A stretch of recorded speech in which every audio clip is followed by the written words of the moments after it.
How's it going, guys? Sammy Benitez here with a quick little video. So I wanted to show you how I mount my GoPro on my kayak or my boat.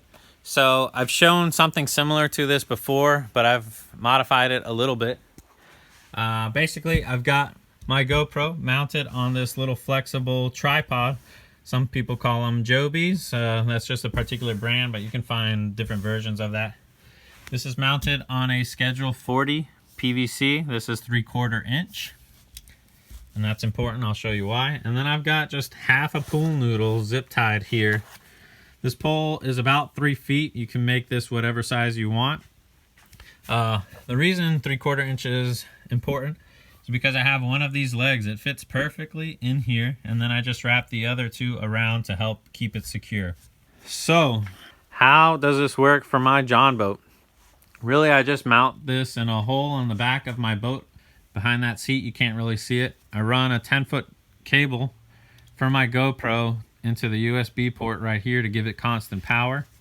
I lose it being waterproof like that with it plugged in, but it's constant power. I just leave it there, hit record.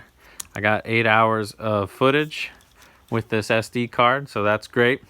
On my kayak here, though, I trade off the constant power for the total waterproofness, so I'm changing my battery about every hour and a half.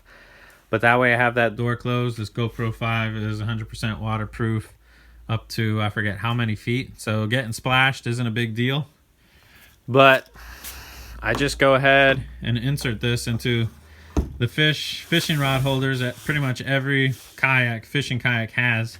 And I use this pool noodle. I shove it in there. I only got one hand right now, so I won't do it for real. But basically shove that in there as tight as you can. Give it a snug fit. And then you've got your GoPro overlooking yourself here on the kayak. This pool noodle acts as a float, and it also gives it stability when you shove it in there.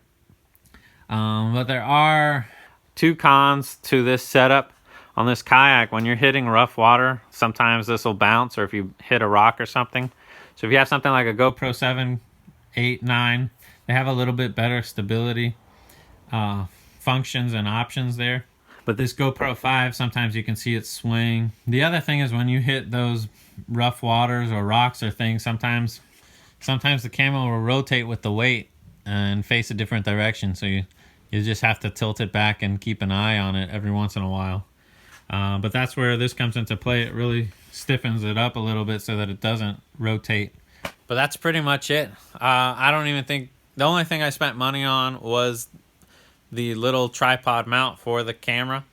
Everything else was in my garage already.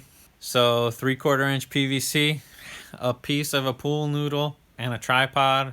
I think you're going to be out $20 max. This isn't as sturdy as those Yak Attack mounts where they got that constant power. You can just plug them into your navigation lights on your kayak or your boat.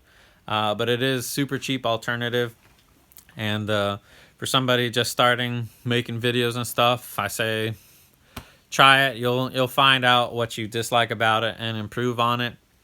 Also, just get out there and start documenting your trips. Even if it's just for yourself, your own pleasure, you've got memories saved and you've got information stored on the bodies of water you fished, the conditions, what they were biting, when they were biting.